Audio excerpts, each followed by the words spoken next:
headlines for this hour on VTV News. Prime Minister chairs first government meeting of 2024.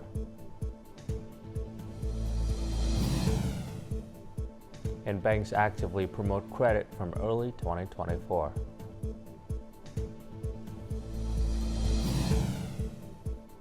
And Asian stock market mixed after Fed interest rate policy.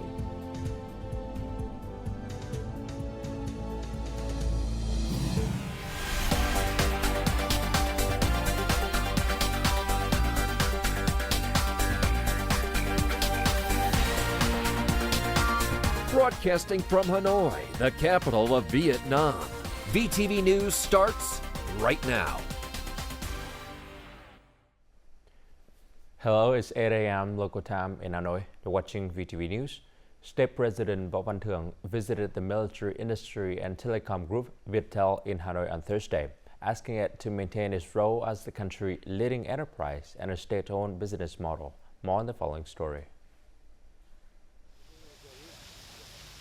As Vietnam's top tech firm, Viettel is a trailblazer in foreign investment, operating in 10 markets across 3 continents and now ranks first in terms of the telecom's market share in 7 markets. The recent average revenue growth rate over the past 5 years is 4 to 5 times higher than the general telecommunications industry worldwide. State President Võ Văn Thưởng hailed Viettel for its achievements, applauded the team's spirit of overcoming challenges, and demonstrated the firm's staff and executives' strong determination. The hurdles and challenges have played a crucial role in shaping today's Viettel. With each triumph, the firm should set more significant targets, requiring increased effort and determination. Viettel must strive to preserve its top position and advance as a leading state-owned enterprise. Moreover, as a military enterprise, Viettel must remain steadfast, prepared, and excel in accomplishing all assigned missions. The state leader noted that, aside from doing business, Viettel must contribute more to the country's external affairs and continue upholding its pioneering role in developing a digital government, digital society, and digital economy. State President Võ Văn Thưởng also paid a working trip to Viettel High-Tech Park Industrial Production Complex in Hoa Lạc. He praised Viettel as the core of Vietnam's advanced defense industrial complex, leading in managing telecommunications infrastructure across all network layers for information safety. Prime Minister Phạm Minh Chính chaired the government's regular meeting on Thursday to review the country's socio-economic conditions as of January 2024. Topics included allocating and disbursement of public investment and implementing national target programs. More to follow. According to a report presented at the meeting, the socio-economic situation in January continued its positive recovery trend with many remarkable results in all fields. In particular, the macroeconomy remained stable, inflation was controlled, and major balances were guaranteed, with the Consumer Price Index, CPI, up 3.37% year-on-year and exports up 37.7%.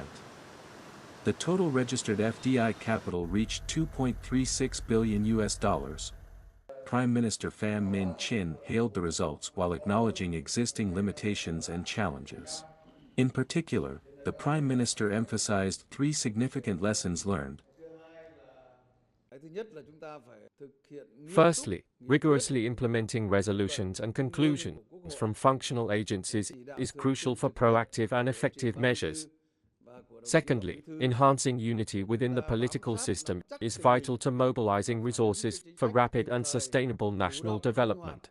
The third lesson emphasizes close coordination among agencies to promptly address challenges, fostering collective strength across society, the political system, and the people.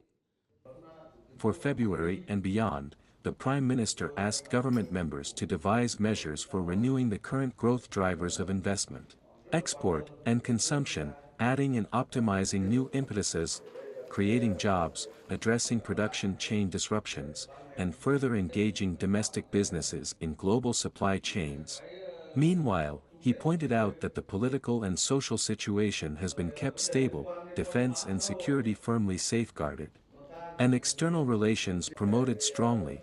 In addition, the cabinet leader requested further development of cultural and social sectors, ensuring security and defense, fostering external relations, and maximizing the resources owned by state-owned enterprises. National Assembly Chairman Vương Đình Huệ visited the border guard on Thursday to extend his regard, encouragement, and New Year wishes to the officers and soldiers. The meeting was also connected virtually with 57 localities. National Assembly Chairman Vương Đình Huệ praised the border guard for their unity, strategic intelligence, and exemplary fulfillment of duties as mandated by the Vietnam Border Guard law. The chair of the National Assembly also called upon the entire force to diligently prepare for date celebrations. During this occasion, National Assembly Chairman Vương Đình Huệ also presented gifts to the officers and soldiers of the border guard.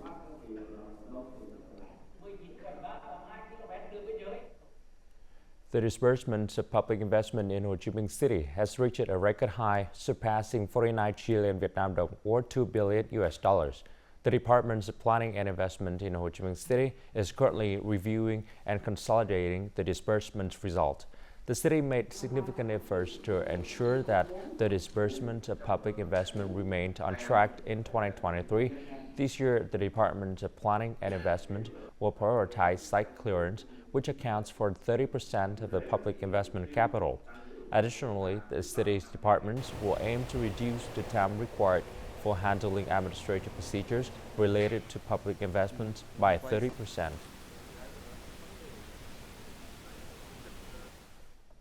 This peak shopping and consumption month has driven up credit demand. With current low interest rate and widespread capital availability from banks since the beginning of the year, there is a positive environment for early year boost in production, business, and consumption. More to follow.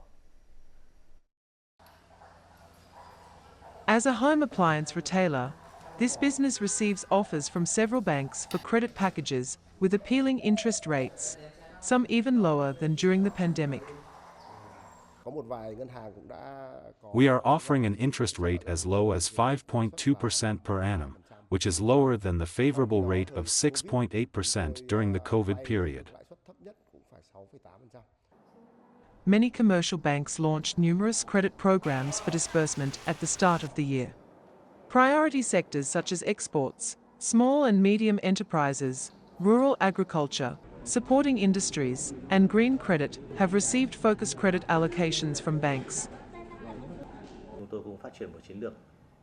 We are developing an investment strategy for the technology and green industry sector to support the country's sustainable growth. Another area where we prioritize credit allocation is in consumer lending, meeting the essential needs of the people.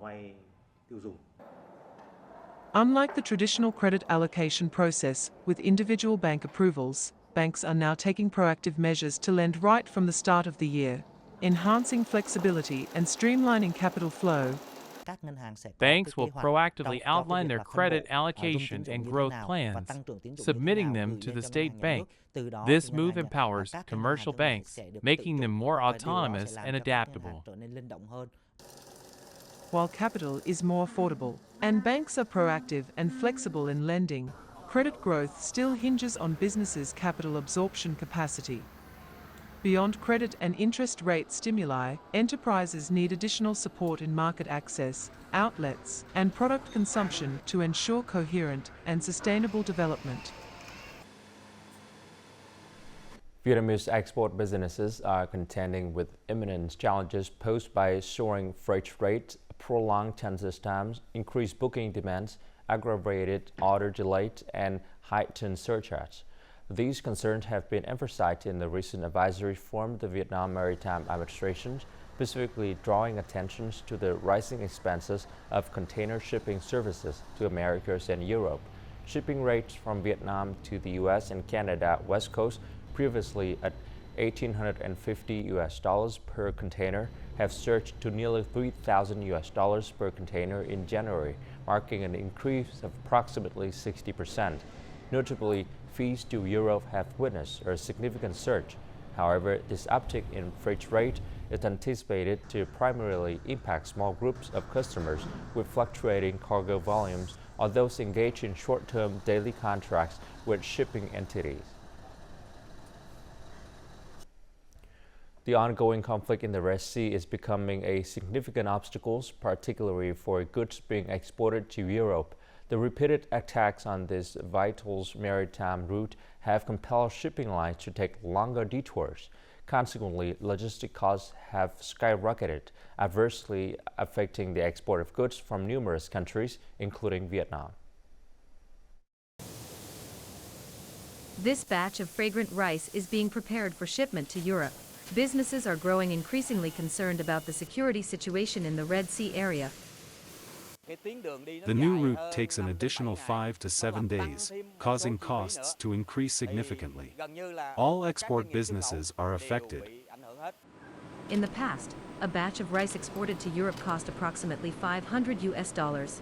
However, due to the Red Sea conflict, freight rates have increased by 7 to 10 times. Although shipping prices have risen, there are numerous potential risks associated with this route. It is predicted that shipping rates will continue to rise, prompting agricultural export factories in the Mekong Delta to develop proactive response plans. In 2024, the company will develop air transport methods, especially avoiding sea areas, to export to Australia, Canada, and France. We only sell FOB prices, and if customers need to deliver CFR, we will add it to the shipping cost. Currently, Europe is the third largest market for importing Vietnamese agricultural products, with an annual turnover of over $5 billion. It is an urgent requirement for Vietnam's agricultural industry to find safe and effective solutions to effectively tap into this market. Coming up next on VTV News, Vietnam e-visa policy creates new growth driver for tourism. And Central Island joyfully welcomes Lunar New Year festival.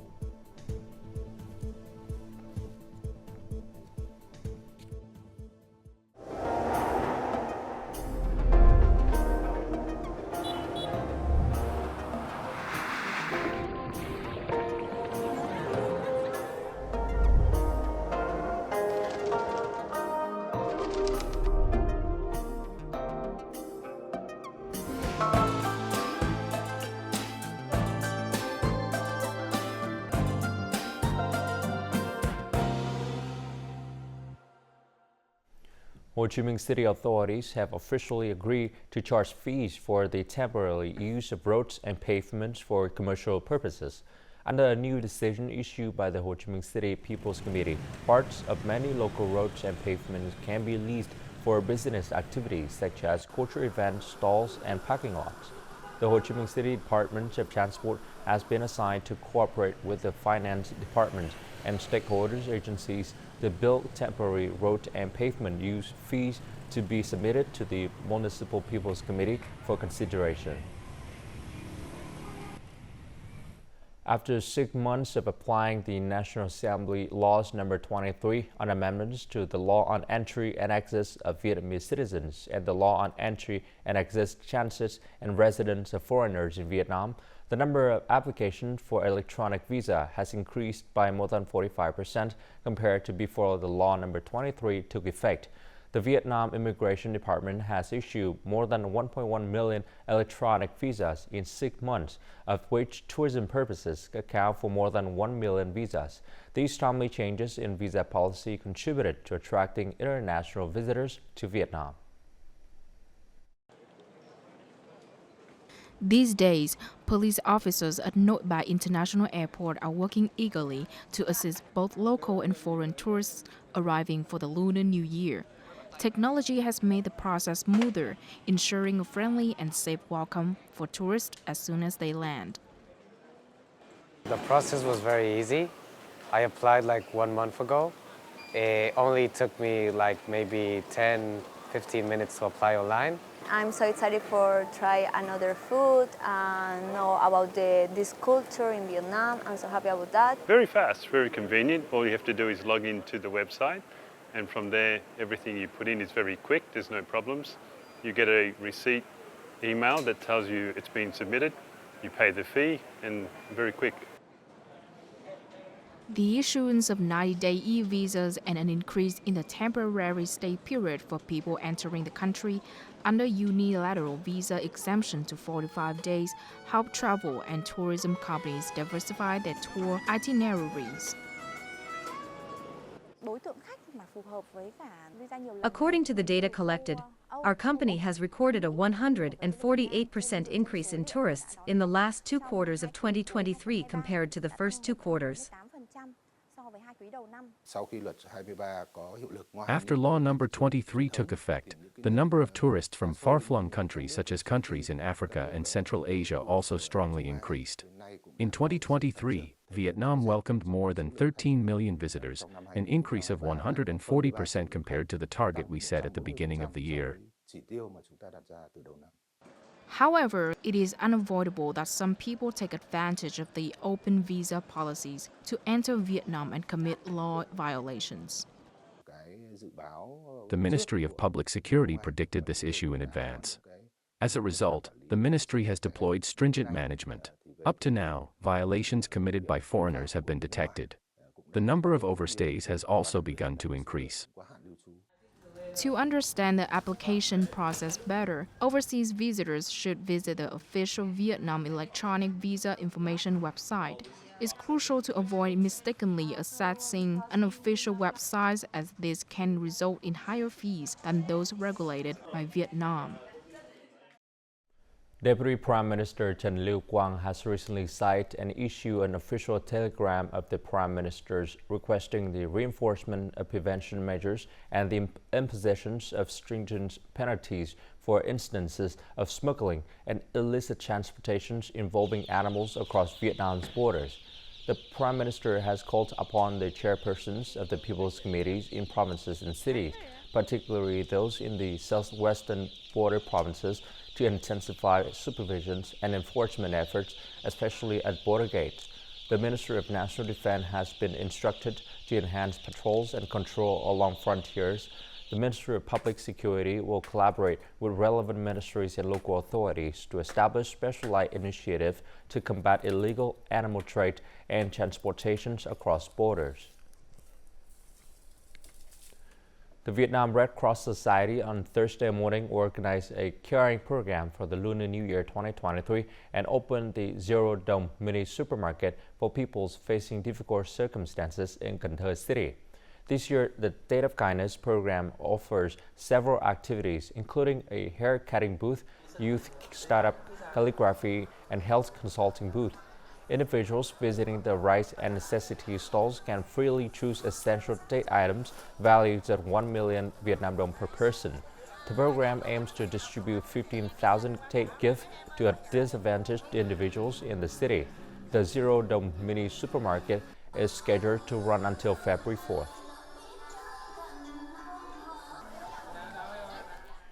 Thuy Cham village, located in Phu Thọ province in the northern region, is a well-known area for raising red carp. As the Kitchen God's Day approaches on the 23rd day of the last lunar month, January 14 this year, the village has been bustling with activities. Every year, traders flocked to the village to purchase the fish and then bring them to northern market for sale.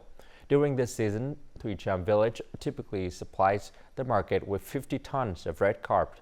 According to a legend, the kitchen gods are responsible for taking care of Vietnamese families and keeping a record of their good and bad deeds. Before the Lunar New Year, known as Tết locally, the kitchen gods ride the fish back to heaven.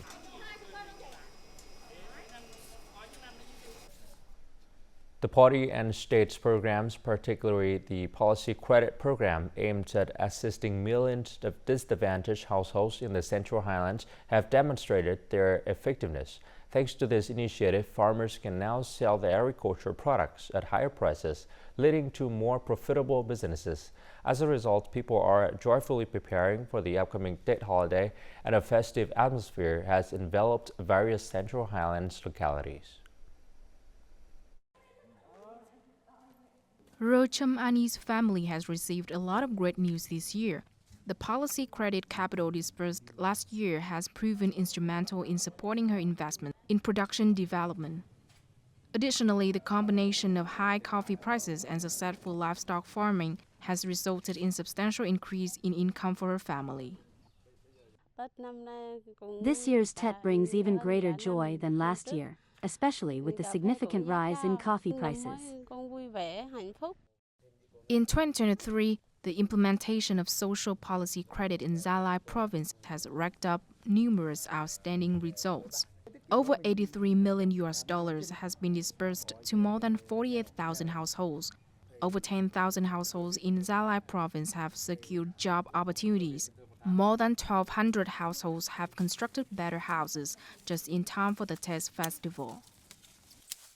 The surge in coffee prices has led to increased revenue for the local community. People are joyfully anticipating the arrival of the Lunar New Year.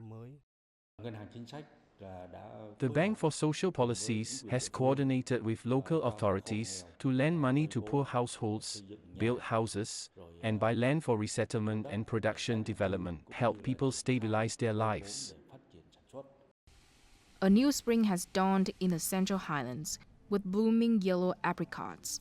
It's the promise of a year filled with joy and prosperity for residents throughout the region. Coming up next in our world news, Philippines' economy posts Southeast Asia's quickest expansion.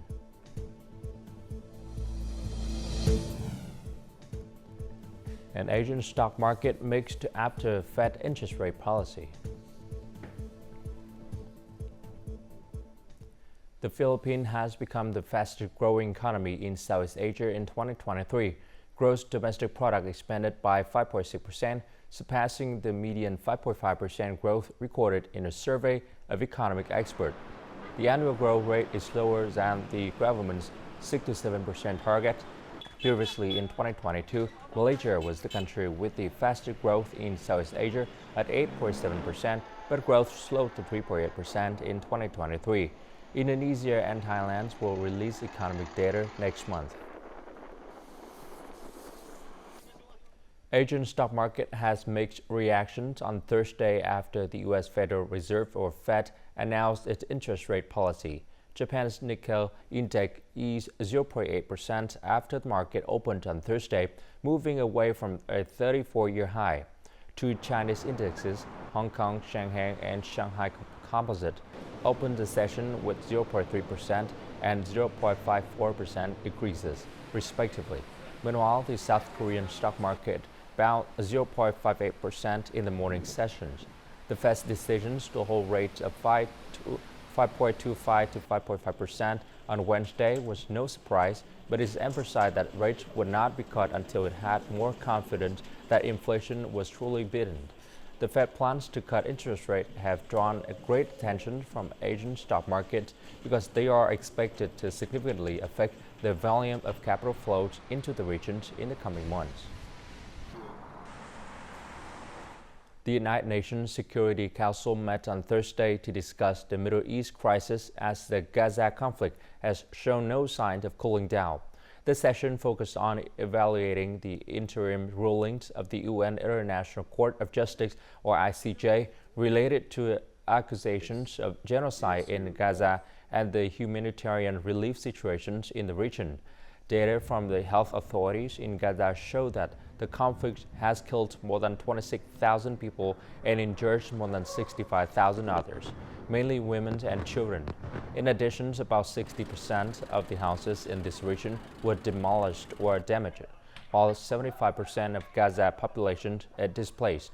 According to UN assessment, the Gaza conflict is causing unprecedented levels of destruction to the Gaza Strip's economy, so this territory needs tens of billions of dollars and decades to recover. Inspired by the noise around them while riding on the London Underground, a team of UK students have developed a groundbreaking invention called RG Wave. This groundbreaking technology is aimed at harnessing noise pollution to help clean up the environment and create sustainable fuel in a city with no shortage of traffic noise.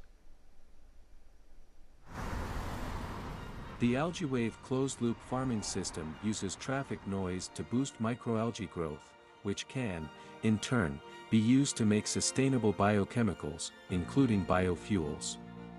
The researchers developing the technology say their system converts wideband noise into specific frequencies conducive to microalgae growth. We can hear sound because it vibrates the microparticles in the air, and it's creating the mechanical wave and thus creating the mechanical stress.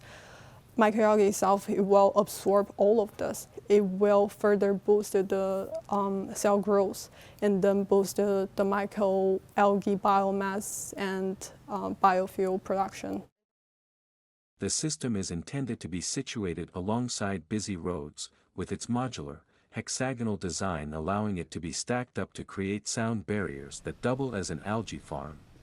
Simultaneously, it filters carbon dioxide, converting it into oxygen, contributing to air purification in urban environments. The system itself, it will absorb carbon dioxide, like microparticles, oxygen, and then sunlight. And all those are absorbed passively. Then at the same time, it will turn the carbon dioxide into oxygen, and the microalgae will start growing. The team says algae wave increases biomass production by 30% and will enhance the sustainability of applications in biofuels. Algae wave was showcased as one of the prototypes for humanity, exhibited in Dubai during COP28 in December 2023.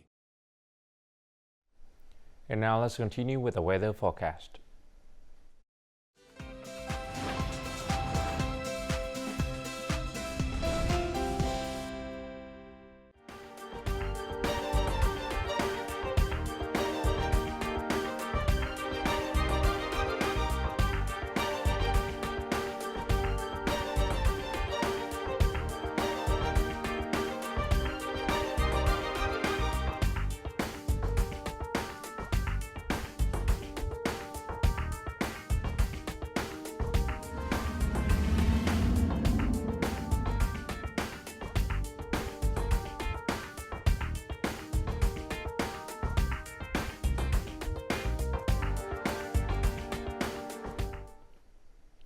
That's it for this hour on VTV News. To rewatch our program, you can log on to vtvgo.vn or download our mobile application VTVgo.